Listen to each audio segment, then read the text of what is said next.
అందరికీ నమస్కారం. నేను మీ వెంకట్‌ని. ఈరోజు అదిరిపోయే పండుమిర్చి పచ్చడి ఎలా చేయాలో చూద్దాం. పండుమిరపకాయలు తీసుకోండి ఫస్టు. చక్కని పండుమిరపకాయలు దొరుకుతాయి. కొన్ని కొన్ని సీజన్‌లో మాత్రమే పండుమిరపకాయలు పండుతాయి. ఎస్పెషల్లీ సెప్టెంబర్ నుంచి జనవరి మధ్యలోనే మాత్రమే పండుమిర్చి పండుతది. తరువాత పండుమిర్చి అంతా కూడా ఎండిపోయి ఎండుమిర్చిగా మారుతది. అది కారంగా మారుతది. మిర్చి పౌడర్‌కెళ్తది. ఈ సీజన్‌లో మాత్రమే మనం పండుమిర్చిని చూడగలం. పండుమిర్చి పుల్ల పుల్లగా, కారం కారంగా చాలా చక్కగా ఉంటది. సో, పండుమిరపకాయ పచ్చడికి కావాల్సింది టమోటాలు కూడా. కొంచెం కొత్తిమీర కూడా తీసుకుందాం మనం. ఇక్కడ హాఫ్ కిలో పండుమిరపకాయలు, పావు కిలో టమోటాలు, కొంచెం కొత్తిమీర తీసుకోవడం జరిగింది. పండుమిర్చి చట్నీ తెలుగువారికి ఎంతో ఇష్టమైన పచ్చడి. ఎక్కడున్నా గానీ తెలుగువారు ఎక్కువగా ఇష్టపడేది పండుమిరపకాయ పచ్చడి. సో, పక్కన బాండీలో కొంచెం నూనె, కొంచెం ధనియాలు వేయటం జరిగింది. సో, ధనియాలు ఏసిన తర్వాత ఇందులో కొంచెం చింతపండు కూడా రసం కూడా కలుపుతాం మనం. కాకపోతే చింతపండు మేము ముందు నానబెట్టలేదు. అందుకని చింతపండుని ఉడకబెడుతున్నాం. చింతపండుని ఉడకబెట్టడం వల్ల ఎక్కువ ఫాస్ట్‌గా అది వాటర్‌లోకి కలిసిపోతుంది. లేకపోతే గనక నానబెట్టాలి.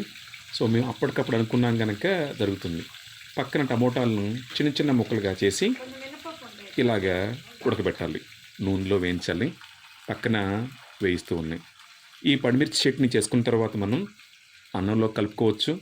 టిఫిన్‌లోకి, ఇడ్లీల్లోకి, పునుగుల్లోకి, దోసల్లోకి వాట్ నాట్ ప్రతి దాంట్లోకి కూడా వాడుకోవచ్చు. ఈ పండుమిరపకాయ చట్నీ ఆరోగ్యానికి చాలా చాలా మంచిది. తెలుగువారు ఎక్కడున్నా గానీ బాగా ఇష్టపడే చట్నీ ఈ పండుమిరపకాయని. ఈ పండుమిర్చిని చిన్న చిన్న ముక్కలుగా కట్ చేస్తుంది జిష్ణు. చిన్నపిల్లలకి ఎస్పెషల్లీ ఆడపిల్లలకి చిన్నప్పటి నుంచి అన్ని పనులు కూడా మనం నేర్పించాలి. అప్పుడే వారు చక్కగా పని నేర్చుకుంటారు. భావి భారత పౌరుల్లాగా ఉంటారు. సో, జిష్ణు చిన్నప్పటి నుంచి కూడా అన్ని పనుల్లో ఇన్వాల్వ్ అవుతది. చదువుకున్నా కూడా చక్కగా ఇంట్లో ఏ పనైనా కూడా నేను చేస్తాను అని చెప్పి ముందుకొస్తుంది. పక్కన టమోటాలు ఉడుకుతున్నాయి చక్కగా. ఇప్పుడు జిష్ణు వాళ్ళ అమ్మగారి సాయంతో కొత్తిమీర ఇదంతా కూడా కట్ చేసి ఉడకబెడుతున్నారు. చెప్పినట్లు పండుమిరపకాయ చట్నీ అంటే మనకి అన్నీ ఉన్నట్లే. చికెన్‌తో, మటన్‌తో మనకి రాని టేస్ట్ ఏదైతే ఉందో అది పండుమిర్చి చట్నీతో వస్తది. ఎందుకంటే అంత ఆకలి కూడా యాక్చువల్‌గా మనం క్రియేట్ చేసుకొని తినగలం. పక్కన టమోటాలు ఉడికిన తర్వాత మనం కట్ చేసిన ఈ ఏవైతే పండుమిరపకాయలు ఉన్నాయో అవి కూడా కొంచెం లైట్‌గా ఉడకబెట్టడం జరుగుతుంది. ఈ పండుమిరపకాయలు కొన్ని సీజన్‌లో మాత్రమే చెప్పినట్లు దొరుకుతాయి. సెప్టెంబర్ నుంచి జనవరి ఎండింగ్ వరకు మాత్రమే. తర్వాత సమ్మర్ సీజన్ మొదలైపోయి ఇవన్నీ కూడా ఎండుమిర్చిగా మారి మిర్చి పౌడర్‌కెళ్ళిపోతది. ఈ సీజన్‌లో మాత్రం మనకి పండుమిర్చి అనేది దొరుకుతది. దొరికినప్పుడే మనం వీటిని కొంచెం స్టోర్ చేసుకోవటం గానీ, నిల్వ పచ్చడి పట్టుకుంటాము. ఈ పచ్చడి రెగ్యులర్ వేర్‌కి మాత్రమే మనం చేసుకుంటున్నాము. అప్పటికప్పుడు చేసుకొని తినడానికి చాలా చాలా బావుంటది. మనం ఇప్పుడే తిని ఈ పండుమిర్చి చట్నీ జస్ట్ స్మెల్ చూసి చాలు వెంటనే మనకి ఆకలైతే మాత్రం అవుతుంది. ఇందులో కొన్ని వెల్లుల్లి రెబ్బలేసాము. తగినంత ఉప్పు కూడా ఇందులోనే కలపడం జరిగింది. జిష్ణుకి వాళ్ళ అమ్మ హెల్ప్ చేస్తుంది. జిష్ణు కొంచెం ఇబ్బంది పడినా కూడా పనైతే నేర్చుకుంటుంది చక్కగా.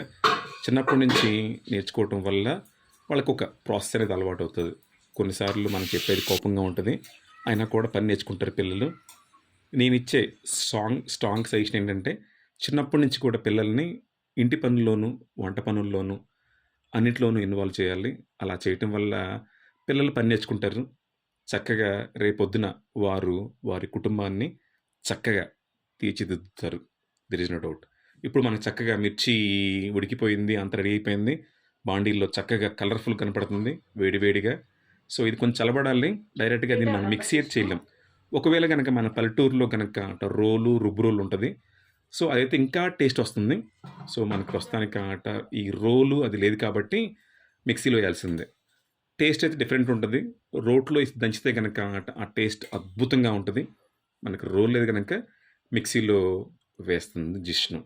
ఒక మిక్సీలో జార్ తీసుకొని ఇవన్నీ ఏసేసి చక్కగా ఇందులో మాత్రం వాటర్ కలపకూడదు.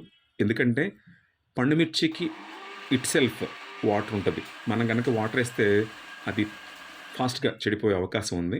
అందుకని మనం దీనికి వాటర్ కలపకూడదు. ఎందుకంటే పండుమిర్చి గుజ్జు గుజ్జుగా ఉంటది. సో, అది సరిపోద్ది మనకి. వాటర్ ఏస్తే గనక ఆట చాలా ఫాస్ట్‌గా పాడైపోతది. అందుకని దాన్ని మనం మిక్సీలో ఏసి ఇలా రుబ్బేసిన తర్వాత అదే గిన్నెలోకి మనం తిరగమోతేయాలి. ఎందుకంటే ఈ పండుమిర్చి కొంచెం పచ్చి పచ్చిగా ఉంటది. నూనెలో ఏయించినా కూడా. ఇప్పుడు మనం చక్కగా కొంచెం తిరగమోత.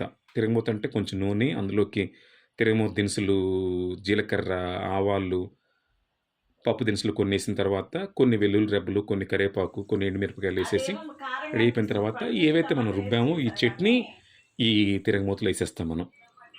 తిప్పేయటమేను. చెప్తుంటేనే మౌత్ వాటరింగ్ అంటే నోట్లో నుంచి నీళ్ళు ఊరుతున్నాయి. సో, తినేయటమే అన్నంతగా ఫాస్ట్‌గా ఉంది. దీనికి బెస్ట్ కాంబినేషన్ పప్పుచారుతో బావుంటది. పెరుగన్నంలోకి బావుంటది. పక్కన ఉప్పు చేపలుంటే గనక అద్భుతం. There is no doubt. మాది బాపట్ల. సో, ఇలాంటివన్నీ కూడా మాకు బాగా అలవాటు. చిన్నప్పటి నుంచి కూడా మా అమ్మగారు గాని, మా నాయనమ్మ గూడా ఇవన్నీ కూడా చేసి పెట్టేవాళ్ళు మాకు.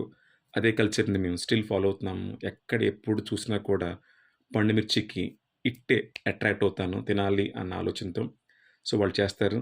సో, ఇది మీరు కూడా చేయండి. మీ ఫ్యామిలీని కూడా హ్యాపీగా ఉంచుతారు. తింటారు, ఉంచుతారనుకుంటున్నాను.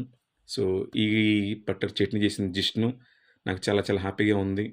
సో, మీరు కూడా తప్పకుండా ట్రై చేయండి. Thank you. Thank you very much. Happy Sankranti మీ అందరికీ. మరలా మరొక రెసిపీతో మీ ముందుకొస్తాను. Thank you very much.